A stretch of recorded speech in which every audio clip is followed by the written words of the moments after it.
예수님만을 우리의 삶의 유일하신 왕으로 섬기며 따르기를 우리 주 예수님의 이름으로 축복합니다. 인생을 살아가면서 물을 수밖에 없는 질문, 내가 무엇하며 살았나 하는 그 질문에 영원한 보람과 의미 있는 답변이 우리의 삶의 여정이 될 줄로 믿습니다. 내가 무엇을 하였느냐, 내가 무엇하며 살았는가 하는 질문은 인생을 조금이라도 진지하게 살아보는 사람이라면 물어볼 만한 질문입니다. 물론 우리가 이 질문을 던질 때에 주로 그 질문은 우리가 하던 일들이 잘 안 될 때, 기대했던 일들이 이루어지지 않았을 때, 마음에 허무감이 올 때, 혹은 외로움이 느껴질 때 그런 질문을 하곤 합니다. 나 무엇하며 산 건가? 그러다 보니 그 중요한 질문에 나오는 우리의 답변은 나오느니 한숨이고 생각나니 허무감밖에 없는 것이 사실입니다. 하지만 내가 무엇을 하며 살아왔는가 하는 질문은 그렇게 한숨과 허무로 끝날 답변이어서는 안 됩니다. 왜냐하면 그 질문은 내가 지금까지 어떻게 살아왔는지에 대한 정리와 그리고 지금으로부터 어떤 삶을 살 것인지에 대한 확신과 결정의 답변이어야 하기 때문입니다. 우린 과연 무엇을 하며 살아왔을까요? 오늘 본문에서 우린 그 질문을 듣게 됩니다. 바로 빌라도가 예수님께 한 질문입니다. 내가 무엇을 하였느냐? 물론 빌라도가 예수님께 물었던 질문은요, 빌라도가 총독으로서 과연 예수님이 자기가 심판하고 사형 선고를 내릴 죄가 있는지를 묻기 위하여 던진 질문입니다. 하지만 내가 무엇을 하였느냐라는 그 문자적 질문은 사실 빌라도가 예수님께 물을 질문이 아니라 거꾸로 하나님께서, 우리 예수님께서 빌라도에게 그리고 모든 인류 곧 저와 여러분에게 물으시는 질문입니다. 내가 무엇을 하였느냐? 사실 성경에 내가 무엇을 하였느냐 하는 그 동일한 문자의 표현을 하나님께서 직접 물으신 적이 있습니다. 바로 창세기 4장에서입니다. 창세기 4장은 가인이 자기 형제 아벨을 죽인 사건을 기록하고 있습니다. 가인이 아벨을 죽였던 것은요, 아벨이 하나님께서 받으심직한 예배를 드리는 그 모습 때문에 시기하고 미워하여 자기 동생 아벨을 죽인 겁니다. 그때 하나님께서 가인을 찾아오셔서 던지신 첫 번째 질문이 그겁니다. 내가 무엇을 하였느냐? 하나님께서 가인에게 그 질문을 던지신 것은 그를 심판하여 지옥으로 데려가시려고 던지신 질문이 아닙니다. 사실은 그에게 회개의 기회를 주신 것입니다. 그래서 하나님께서는 그에게 분명히 그 죄에 대한 징벌은 내리셨으나 또다시 그가 두려움 가운데 뉘우칠 때에, 진정한 뉘우침이 아닐 수도 있는 그 두려워서 뉘우치는 것 때문에도, 그것만으로도 하나님께서는 가인에게 은혜를 베풀어 주십니다. 너를 죽이는 자는 벌을 7배나 받을 것이고, 그리고 동시에 또 표를 주시면서 가는 곳마다 죽음을 면하게 해주십니다. 말하자면 지금 가인에게 예수님께 하나님께서 물으시는 내가 무엇을 하였느냐는 질문은 그가 했던 일들이 무엇인지에 대한 꾸짖음과 동시에 앞으로 어떤 삶을 살아가야 될지에 대한 질문이시기도 했던 것입니다. 바로 그 질문을 오늘 주님께서 우리에게 던지고 계십니다. 사랑하는 여러분, 지난 한 주간 동안 무엇을 하셨습니까? 오늘 예수님께서 여러분 앞에 직접 나타나셔서 여러분의 얼굴을 보며 내가 무엇을 하였느냐 하고 물으신다면 여러분은 뭐라고 대답하시겠습니까? 혹은 우리는 과연 무엇이라고 대답해야만 하겠습니까? 빌라도가 예수님께 네가 무엇을 하였느냐라는 질문에 대하여 예수님께서 하신 답변은 고스란히 오늘 주께서 우리를 향하여 네가 무엇을 하였느냐 물으실 때에 우리가 꼭 가져야 할 삶의 답변들입니다. 내가 무엇을 하였느냐? 사랑하는 주님께서 우리에게 물으실 때 우린 과연 무엇라고 대답해야겠습니까? 오늘 본문을 통해서 우리가 함께 깊이 생각하고 들어야 할 주님의 메시지입니다. 첫째, 예수님을 왕으로 모셨습니다. 주께서 내가 무엇을 하였느냐라고 물으실 때 우린 얼른 그런 거 대답하고 싶을 겁니다. 하나님, 돈 많이 벌었습니다. 하나님, 저 봉사 많이 했습니다. 하나님, 저 이렇게 멋지게 일했습니다. 이런 답변 갖고 싶을 겁니다. 하지만 주께서 듣고 싶은 답변은 그런 것 아닙니다. 왜냐하면 그 모든 것 우리가 한 줄 알았지만 사실 하나님이 하신 거거든요. 정말 하나님께 드려야 할 답변은 그겁니다. 그 모든 일들 속에, 내 모든 삶 속에 저는 오직 예수님만을 나의 왕으로 모시며 살아왔습니다. 우리의 답변이어야 됩니다. 그리고 앞으로도 예수님만을 왕으로 모시며 모든 일을 할 겁니다 하는 결정을 우리의 삶의 답변으로 드려야 합니다. 오늘 본문을 보면 그러한 부분들을 알 수 있습니다. 33절로 가보십시오. 이에 빌라도가 다시 관정에 들어가 예수님을 불러 이르되 내가 유대인의 왕이냐 하고 묻습니다. 이 유대인들이 종교적인 위선으로 자신들이 유월절 음식을 더럽혀지지 않고 먹고 싶어서 로마 관정에 들어가지 않았습니다. 예수님만 떠밀어 넣은 거예요. 그래서 총독인데도 불구하고 유대인들 만나러 관정으로 나갔다가 그들과 대화를 마치고 다시 들어온 겁니다. 그리고 예수님께 묻는 겁니다. 네가 유대인의 왕이냐? 그렇게 물었던 것은요, 요한복음은 정확하게 기록해 주지 않고 있지만 공관복음 보면 이 유대인들이 예수님을 이른바 메시아 운동의 주동자로 몰아세웠기 때문입니다. 당시 유대인들은 메시아를 자신들을 해방시켜줄 왕이라고 믿었고, 메시아 운동은 그 당시에도 여러 군데서 일어났었습니다. 그때마다 로마는요, 그들을 전부 다 평정시켰었습니다. 바로 그것 때문에 지금 묻는 겁니다. 네가 유대인의 왕이냐 하고 묻는 거예요.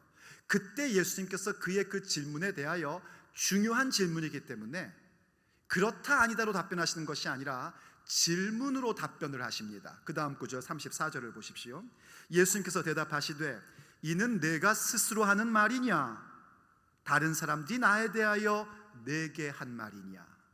풀어 설명하면 너 지금 나한테 그렇게 묻는데 이게 지금 너 자신의 인생 가운데 나 예수가 정말 왕인지 아닌지 궁금하여 묻는 것이냐, 아니면 그냥 다른 사람들이 그렇게 말하니까 네가 총독으로서 묻는 것에 불과한 거냐 하고 질문을 던지신 겁니다. 이 질문은 참 중요한 순간입니다. 빌라도의 입장에서 기회를 얻은 순간입니다. 이분이 정말 왕인가? 이분이 정말 위대한 분인가? 이러한 부분에 질문을 던지고 예수님을 왕으로 고백할 수 있는 순간이 온 겁니다. 그래서 예수님께서 그렇게 질문하신 거예요. 이거 네가 지금 나한테 묻는 거야? 아니면 남들이 왕이라고 그렇게 얘기하니까 그거 듣고 지금 총독으로서 그냥 신문하는 것에 불과한 거야? 하고 되물으신 겁니다. 오늘 우리에게도 묻고 계십니다. 우리가 교회 다니면 듣지요. 예수님 우리 왕이여. 아까도 그렇게 시작했잖아요. 예수 우리 왕이여 이곳에 오셔서 보좌로 주여 임하사 찬양을 받아주소서. 그렇죠? 그냥 그렇게 들어서 그런가 보다 하고 왕이래요 하고 계신 건지, 아니면 정말 예수님이 내 인생의 유일한 왕이심을 고백하고 있는지 오늘 주께서 묻고 계십니다. 우린 누가 그렇게 이야기해서가 아니라 예수님만이 나의 삶에 유일하신 왕이심을 고백하며 나아가야 됩니다. 그런데 사뭇 우리가 신앙생활 하면서 살다 보니까는요, 우리가 하나님께 이런 것도 구하고 저런 것도 구하다 보니까 우리가 어떤 착각을 하냐면 예수님이 내 직원인 줄 압니다. 이것 해주세요, 저것 해주세요 이렇게 말하다 보니까 예수님이 직원이고 내가 마치 왕인 양 행동을 합니다. 그거 큰일 납니다. 예수님은 이사야 선지자에서 이사야서를 통하여 말씀하셨듯이 그분은 기묘자이시고 모사이십니다. 그분은 전능하신 하나님, 영존하신 아버지, 평화의 왕이십니다. 예수님을 왕으로 철저히 모실 때에 그 왕의 능력과 승리가 우리의 삶에 능력되고 승리되는 것입니다.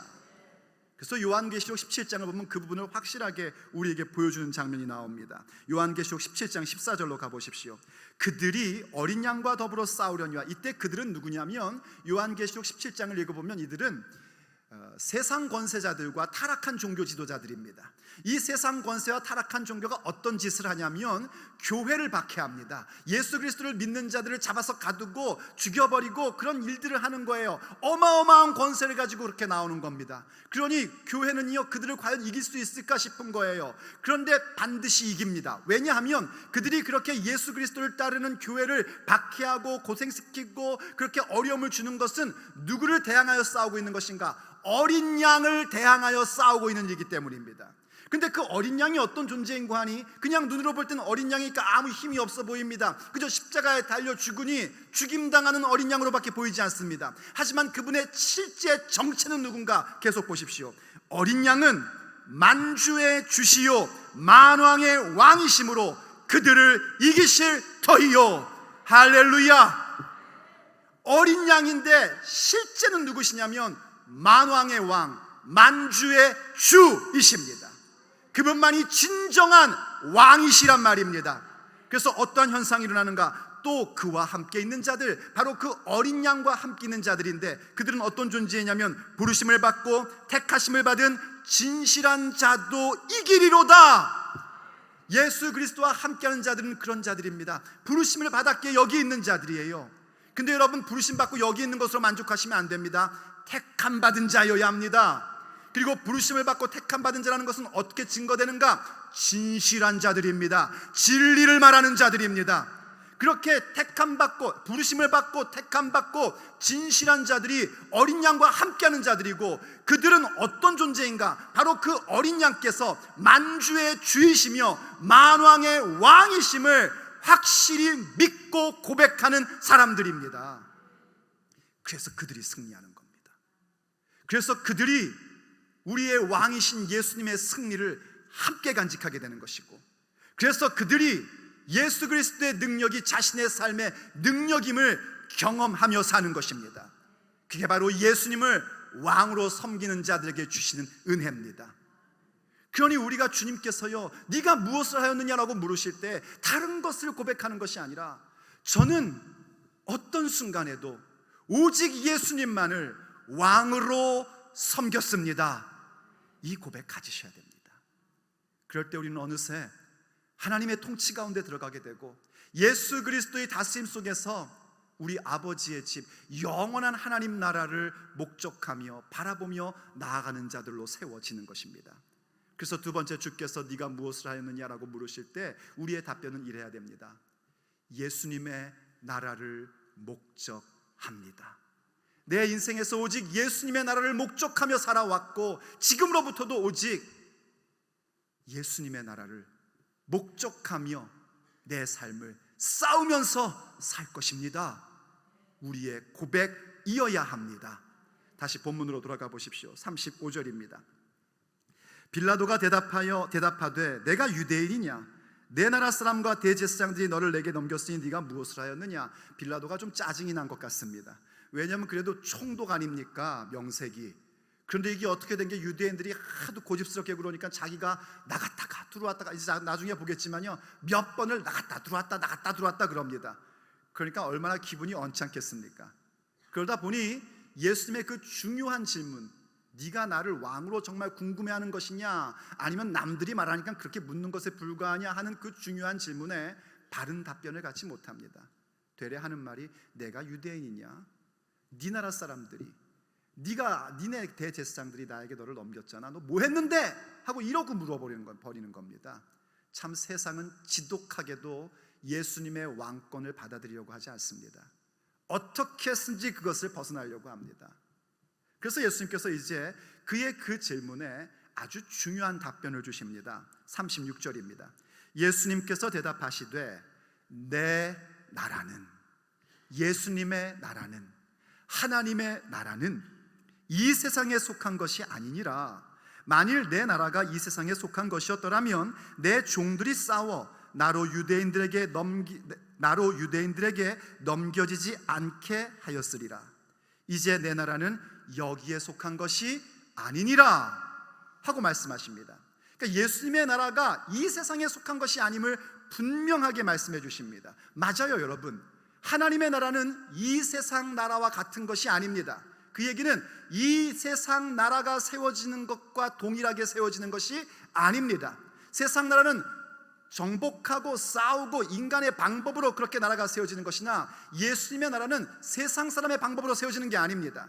오늘 살고 있는 우리에게 적용하자면요, 하나님의 나라가 내게 임한다는 것은 내가 원하는 바가 성취되고 내가 이 세상에서 성공하고 승진하고 뭐 이런 것들을 얘기하는 게 아니란 말입니다. 예수님의 나라는 세상에 속한 게 아니란 말입니다. 만약 예수님의 나라가 세상에 속한 것이었고 그런 방법으로 예수님의 나라가 세워진다면 예수님이 로마 군병과 유대 군정들에게 잡혀가실 리가 만무합니다. 예수님의 종들이 그들과 싸워서 예수님 못 잡아가게 했을 것입니다. 예수님의 종들은 누굽니까? 예수님이 이미 가르쳐 주셨죠. 예수님께서 잡히실 때요, 내가 하늘에 있는 12군단이 더 되는 천사 부대를 동원할 그럴 능력이 없다고 생각하느냐? 하고 말씀하셨지 않습니까? 바로 그 12군단 더 되는 천사 부대가 예수님의 종들입니다. 그들이 나타나기 시작하고 일하기 시작하면 어느 누구도 예수님을 잡아갈 수가 없는 거예요. 오히려 예수님은 하나님의 말씀을 응하게 하려고 당신을 내어주셨던 것입니다. 어디 그뿐입니까? 사실 예수님께서요, 사역을 하시는 중에 사람들이 예수님을 임금으로 세우려고 한 적이 있었습니다. 요한복음 6장에 그것을 기록하고 있는데 그것은 바로 오병이어의 사건이었습니다. 떡 5개와 물고기 2마리로 5,000명을 먹이시고 12강쥐를 남기시는 그런 사건을 예수님께서 표적으로 보여주셨어요. 사람들이 깜짝 놀란 겁니다. 이야, 이 사람이야말로 메시아구나, 그리스도구나 하면서 요한복음이 우리에게 가르쳐주는 게 그렇습니다. 사람들이 예수님을 억지로 임금 삼으려 했답니다.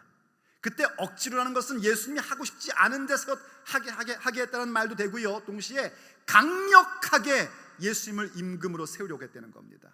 이 사람이라면 우리의 떡 문제, 경제 문제 해결해 줄 거고, 이런 능력이라면 저 로마의 철권으로부터 우리를 해방시켜 주겠구나, 이렇게 믿고 예수님을 임금으로 세우려고 강력하게 밀어붙인 겁니다. 그때 예수님께서 만약 예수님의 나라가 세상과 같은 것이었다면 그 사람들의 힘을 모아가지고 뭔가를 하셨을 겁니다. 하지만 예수님이 행하셨던 것은 그들을 전부 다 흩어 보내셨습니다. 흥분하고 있는 제자들도요, 배 태워서 갈릴리 호수 저편으로 얼른 보내시고 예수님은 산 위에 올라가 기도하셨습니다. 아버지의 나라가 곧 예수님의 나라고, 바로 그 하나님의 나라를 위한 것은 이것이 아닌 것에 대하여 주님은 다시 한번 확인하셨던 겁니다.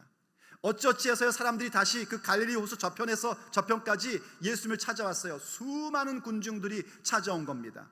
그때 예수님께서 그들에게 하나님 나라가 어떻게 이루어지는지를 설명해 주시는데 그것은 바로 예수님의 살과 피를 먹고 마셔야만 하나님의 나라가 이루어진다는 것을 설명해 주신 겁니다. 예수님의 살과 피, 곧 십자가의 길로 하나님의 나라 성취됨을 주께서 말씀하신 거예요. 그게 하나님 나라입니다. 하나님 나라라는 것은 그냥 이루어지는 것이 아니라 예수님의 살과 피를 우리에게 주심으로 이루어지는 것입니다. 곧 우리가 거듭남으로 이루어지는 거예요. 예수님께서 니고데모에게 말한 것처럼 사람이 거듭나지 아니하면 하나님의 나라를 볼 수 없느니라. 우리가 예수님의 살과 피를 먹고 마시는 그 구원받음이 없으면 우리의 삶에서 하나님의 통치라는 걸 볼 수가 없습니다. 사람이 물과 성령으로 나지 아니하면 하나님의 나라에 들어갈 수 없느니라. 하나님의 나라에 들어갈 수도 없는 거예요. 하나님 나라 볼 수도 없으면, 하나님의 통치를 받지 않으면 하나님의 나라에 들어갈 수도 없는 것입니다. 그래서 우리는요, 정말 하나님 나라를 받아들이는 자가 되어야 됩니다. 골로새서 1장 13절과 14절에서 얘기하고 있는 것처럼요, 그것은 하나님께서 우리를 흑암의 권세에서 건져내사 그 아들의 나라로 옮기셨느니라. 우리가 주님 안에서 속량함을 받았으니 곧 죄사함이니라 하신 것처럼요, 주님 안에서 우리가 속량을 받았습니다. 그것은 죄사함입니다. 우리의 구원이라는 것, 하나님의 나라라는 것은 바로 예수님의 십자가로 말미암아 우리가 속량 죄사함을 받고 하나님의 통치를 바라보며 그분의 나라, 영원한 아버지 집을 바라보는 것이 하나님의 나라를 목적하는 것입니다. 이걸 받으셔야 되는 겁니다. 그런데 사람들이 그 말 듣자마자 전부 다 예수님을 떠납니다. 심지어 제자들도 다 떠나버리고요, 고작 12명만 남은 겁니다. 그 중에 하나는 마귀입니다. 또 그러므로 우리는 예수님께서 왕이심을 분명히 알고 모신다면 정말 예수님의 나라를 목적해야 됩니다. 예수님의 통치와 그분의 다스림을 받는 자가 되어야 됩니다. 그리고 우리의 삶의 여정 가운데에 하나님께서 싸우라 하시는 것을 싸울 줄 알아야 됩니다. 엉뚱한 것 싸우면 안 됩니다. 칼 빼가지고 말고의 귀를 내려치는 그런 싸움을 주님은 원치 않으십니다. 우리가 정말 싸워야 될 건 뭐냐면요, 우리가 이렇게 예수님의 왕이심을 고백하고 그분의 통치를 받으며 삶에도 불구하고 자주 우리에게 돋아나고 있는 가짜 왕들입니다. 이 가짜 왕들을 여러분들이 죽이고 없애는 거에 여러분의 영적 싸움을 가지셔야 됩니다. 이 싸움을 너무 잘 보여준 게 사실은 여호수아입니다. 여호수아가요, 하나님께서 허락하신 약속의 땅을 정복하고 갈 때에 어느 날 다섯 나라의 연합군과 전쟁을 벌인 적이 있습니다. 그건 여호수아가 먼저 공격한 것이 아니고요, 이 다섯 나라가 연합하여 기브온이라는 나라를 공격을 했습니다.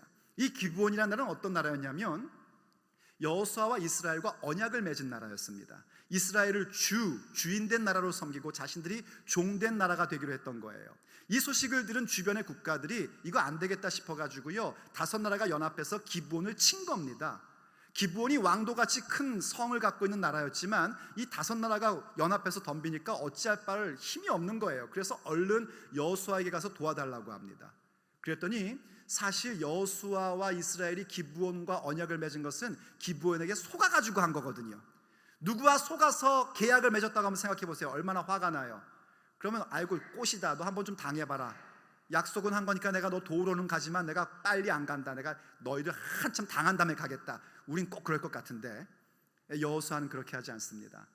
그가 하나님 앞에 맺은 언약이기에 밤새도록 달려가 기브온을 도우러 갑니다. 그때 여호수아의 군대와 이 다섯 나라 연합군이 전쟁을 벌이는데, 그것이 우리가 이 땅을 살아가며 영적 전투에서 어떻게 승리해야 되는지를 가르쳐주는 중요한 교훈으로 우리에게 임합니다. 가장 기본은 뭐냐면 하나님께서 승리를 주셔야 합니다. 그 전쟁도 그랬습니다. 성경에 기록한 여호수아 10장 여러분 집에 가서 읽어보십시오. 정말 흥미진진합니다. 하나님께서 어떻게 승리를 주셨냐면 그날 적군들을 섬멸하며 이기는데 여호수아의 군대가 칼로 죽인 자보다 하늘에서 우박이 내려 우박 맞아 죽은 자가 더 많았답니다. 하나님께서 그런 승리 우리에게 주실 줄로 믿습니다. 우리의 능력보다, 우리의 노력보다 하나님께서 역사하시는 거로 승리 주실 줄로 믿습니다. 여호수아가 승기를 딱 잡으니까요, 이거 정말 전부 다 진멸해버려야 되겠거든요. 그런데 시간이 부족한 겁니다. 그래서 그가 선언합니다. 태양아 기브온에 머무러라, 달아 야론에 머무러라 하고 태양과 달을 멈추게끔 합니다. 그랬더니 하나님께서 그 역사를 만들어내시는 거예요. 우리에게도 이 역사 주실 줄로 믿습니다. 태양과 달이 멈추신다는 얘기가 아니에요. 1시간을 일해도 10시간의 효과를 발휘하게 하시는 하나님의 위대한 기적의 역사가 우리 가운데 있을 줄로 믿습니다. 그때쯤에 누군가 가서 보고를 하는 겁니다. 여호수아시여, 이 다섯 임금이요 그냥 혼비백산해가지고 저기 막게다 굴에 숨었습니다. 이게 여느 전쟁 같으면은요, 그 임금들을 빨리 잡아다가 그들에게 항복을 받아내야 됩니다. 그리고 나서 그 적들의 군사들을 전부 다 내 종으로 끌고 와야 됩니다. 그게 전쟁하는 목적이에요. 하지만 이 전쟁은 여느 전쟁이 아니라 하나님의 나라를 이루는 거룩한 전쟁이었습니다. 그들은 하나님께서 주신 은혜의 길을 놓친 자들이었기에 이들이 지금 이스라엘이 이 땅을 정복해 나가서 한 것은 단순히 약속의 땅을 받는 것뿐만이 아니라 하나님의 징계가 그 땅의 백성들에게 임하는 순간이었습니다. 그래서 그들을 진멸해야 되는 거예요. 그래서 여호수아가 어떻게 얘기하냐면 그 굴을 큰 돌로 막아버리라고 합니다.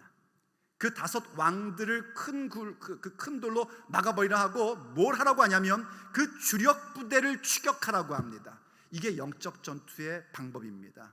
우리가 만나본 여러 가지 문제들, 하나님께서 승기를 주시고 하나님께서 기적을 베푸실 때에 우리에게 닥쳐있는 여러 가지의 문제들을 먼저 해결해야 합니다. 여러분의 가정에 문제가 있습니까? 하나님이 주시는 능력을 가지고 해결해 나가십시오. 여러분 사업에 문제가 있습니까? 직장에 문제가 있습니까? 하나님께서 우박을 내리시고 태양을 멈추게 하시는 그 놀라운 사건으로 그 모든 것들을 해결해 나가십시오. 주된 문제 해결하셔야 됩니다.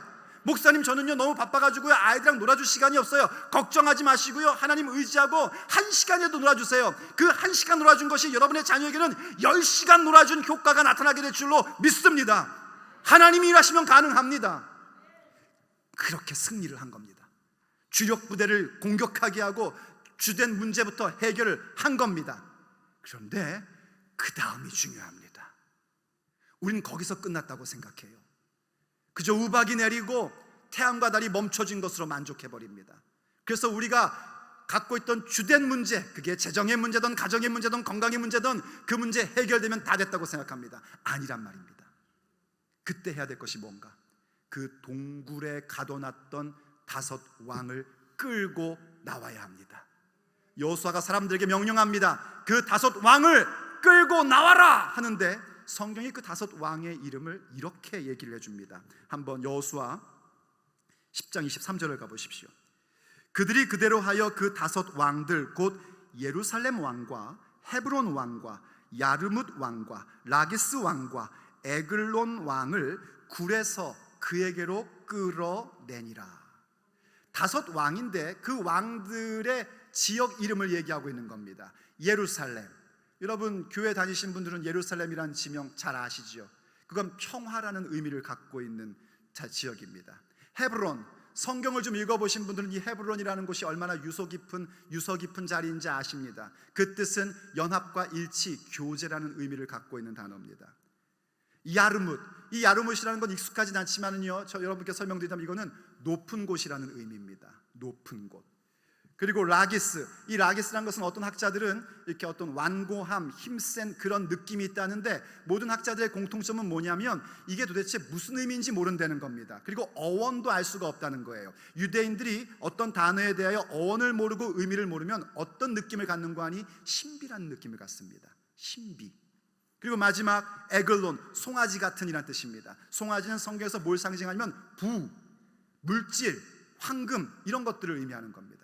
이 5가지는 우리에게도 꼭 필요한 겁니다. 평화, 얼마나 좋은 겁니까? 예수님의 평화가 우리 가운데 있는 줄로 믿습니다.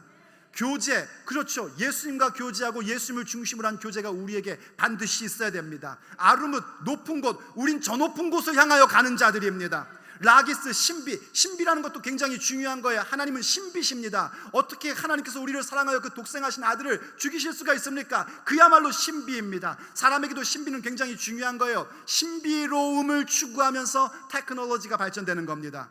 이렇게 우리에게 중요한 거예요. 그리고 또 에글론, 송아지, 부요함, 예수님이 주시는 부요함이 우리에게 있어야 됩니다. 그런데 문제는 뭔가? 이것들이 왕노릇을 한다는 겁니다.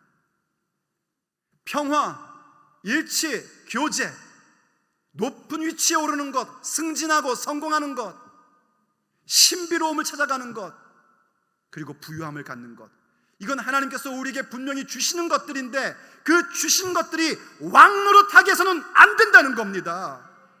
그런데 그것들이 자꾸 왕노릇한단 말이에요. 예수님 없는 평화, 예수님과 상관없는 일치와 연합과 교제, 예수님과 상관없는 신비로움, 예수님과 상관없는 성공과 승진, 예수님과 상관없는 부요함. 그래서 어느새 그것들이 왕이 되고 예수님은 직원이 되어서 그거나 채워주는 분 정도로 생각하는 것, 그것을 싸워야 합니다. 여호수아가 어떻게 한 줄 아십니까? 그 5 왕을 끄집어 오라고 했더니 끌고 나왔더니요, 지휘관들에게 명령합니다. 그들의 목을 밟아라. 목을 밟아서 죽이게끔 합니다. 그러면서 여호수아가 사람들에게 얘기합니다. 두려워하지 말고 놀라지 말고 강하고 담대하라. 여호와께서 너희를 대적하는 모든 자들을 이와 같이 만드실 것이다. 주님의 말씀입니다. 우리의 삶에도 분명히 싸워야 할 것들을 싸워야 됩니다. 그것은 다른 것이 아니라 내 안에 하나님이 아닌 다른 것들이 하나님 노릇하고 예수님 아닌 다른 것들이 왕 노릇하는 것들을 발로 밟고 제거해 나가는 것입니다.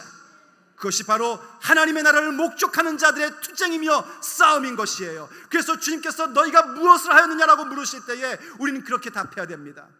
예수님의 나라를 목적하며 내 속에 그 동굴 깊이 숨어있던 거짓 왕들을 끌어내요 내가 발로 밟고 그것을 제거하며 살아왔습니다. 난 앞으로도 그렇게 살 것입니다. 그 고백, 우리의 고백이어야 합니다. 그럴 때 우리는 주님의 음성이 들리기 시작을 합니다. 주께서 우리에게 그 귀한 음성을 주시고 그 진리의 능력을 체험케 해주시는 겁니다. 그러므로 마지막 세 번째, 네가 무엇을 하였느냐 하는 주님의 질문 앞에 우린 답변해야 됩니다. 예수님의 음성을 들으며 살아왔습니다. 그리고 주님의 음성만을 듣고 따르기를 원합니다. 오늘 본문으로 다시 가보십시오. 37절입니다. 빌라도가 이르되 그러면 네가 왕이냐 하고 다시 물었어요. 예수님께서 대답하시되 내 말과 같이 내가 왕이니라. 이게 한국말은 이렇게 의역을 해줬는데 본래 얘기하면 네가 왕이라고 말했다 이렇게 말씀하신 겁니다. 이게 무슨 얘기냐면 네가 왕이라고 말한 그게 무슨 의미인지, 너 개념에서의 왕은 내가 아니고 내가 진짜 왕이다, 이렇게 여러분들이 이해하시면 됩니다. 빌라도가 생각하는 유대 한 지역의 왕, 메시아 운동을 일으켜 로마를 대항하는 이 세상 나라의 왕이 아니고 예수님은 진정한 왕이십니다. 그러시면서 계속 말씀하십니다.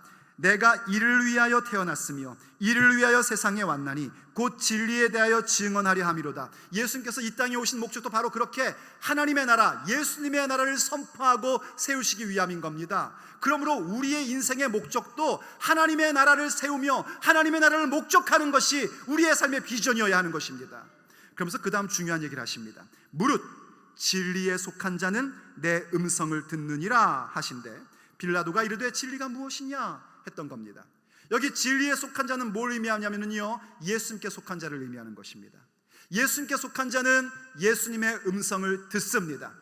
듣는다는 건 뭡니까? 그건 따른다는 겁니다. 순종한다는 겁니다. 여러분이 애들한테 너 왜 이렇게 말을 안 듣니? 그러면 걔가 뭔가 청각에 장애가 있어서 안 들리다, 이게 아니지 않습니까? 왜 이렇게 엄마 말 순종 안 해? 이 얘기지 않습니까? 마찬가지예요. 예수님의 음성을 듣는다는 건 예수님의 음성을 따른다는 겁니다. 우리가 양과 같이 목자이신 그분, 유대인에게 왕의 개념은 목자이고 목자의 개념은 왕입니다. 그래서 우리의 목자 되신 왕된 그분의 음성만을 듣고 따르게끔 되어 있는 겁니다. 그게 우리가 하나님의 나라를 성취해가고 그 목적을 삼으며 이루어가는 모습인 것입니다. 그런데 빌라도가 얘기하잖아요. 진리가 뭐냐 합니다. 사실 이거는요, 여러 가지 해석이 있지만 빌라도가 지금 이렇게 얘기하는 것은 정말 진리가 궁금해서 묻는 게 아닙니다. 궁금해서 물었다면 예수님께 답변을 드려야 될 거 아닙니까? 그는 답변도 안 듣고 또다시 관정 밖으로 나가 유대 사람들을 만납니다. 그는 지금 비웃는 겁니다. 진리가 뭔데? 진리가 밥 먹여주냐? 이렇게 얘기하는 겁니다. 왜 그렇습니까? 예수님이 왕이심을 보지 못하기 때문입니다. 하나님의 나라가 눈에 보이지 않으니까 진리가 밥 먹여주냐? 이런 망발만 하고 있는 겁니다. 그러나 진리에 속한 자, 사실 진리가 무엇이냐 물으면 안 되고요, 진리가 누구냐라고 물어야 됩니다. 예수님만이 진리이십니다. 진리에 속한 자, 예수님께 속한 자는 오직 예수님의 음성만을 듣게끔 되어 있습니다. 그러면 하나님의 나라가 뚜렷이 보이기 시작하고 그분의 통치가 보이며 우리가 가야 할 본향도 보이기 시작하는 겁니다. 언제 그 일이 가능한가? 지금 이때입니다. 주께서 말씀하시는 이때입니다. 그래서 예수께서 요한복음 5장에서 이렇게 말씀하신 거예요. 내가 진실로 진실로 너희에게 이르노니 내 말을 듣고 또 나 보내신 이를 믿는 자는 영생을 얻었고 심판에 이르지 아니하나니 사망에서 생명으로 옮겼느니라. 할렐루야. 주님의 음성 듣고 하나님을 믿는 자들, 바로 영생을 얻은 자들, 죄 사함 받은 자들, 거듭난 자들, 그들은 어떤 존재인가? 사망에서 생명으로 옮겨진 자들인 것입니다. 그러면서 계속해서 이렇게 말씀하세요. 진실로 진실로 너희에게 이르노니 죽은 자들이 하나님의 아들의 음성을 들을 때가 오나니 곧 이때라. 듣는 자는 살아나리라. 아멘. 지금입니다. 지금이 예수님의 음성을 들을 때입니다. 그저 예배당 왔다 갔다 하는 것으로 만족하시면 안 되고 주님의 말씀을 따르는 자로 살 것을 결정하십시오. 우리의 눈이 열리어 하나님의 통치와 다스림과 그분의 능력과 그분의 승리가 보여지기 시작할 것입니다. 그것이 보여질진데 우리의 영원한 목적인 아버지의 집도 우리의 눈에 뚜렷이 보이기 시작할 것입니다. 그리고 여러분은 알 겁니다. 내 인생의 참된 왕은 그 어떤 것도 아니고 오직 예수님, 그분만이 내 삶의 왕이심을 보게 될 것입니다. 내가 무엇을 하였느냐? 여러분의 답변은 무엇이고 싶으십니까? 주님, 내가 주의 음성을 듣고 아버지의 통치 가운데 예수님의 나라를 목적하며 오직 예수님만을 왕으로 모시며 살았습니다. 우리의 삶의 답변이어야 합니다. 그러므로 오늘도 주님 앞에 찬미하며 기도하면서 나가기를 원합니다. 오직 주님만이 영원하시고 주님만이 우리를 다스리시고 하나님께서 우리의 모든 대적들과 원수들을 물리치셨습니다. 그러므로 왕 앞에 엎드려 절할 것을 고백하십시오. 그분만이 우리를 다스리고 나의 삶을 다스리시기를 주님 앞에 간구하십시오.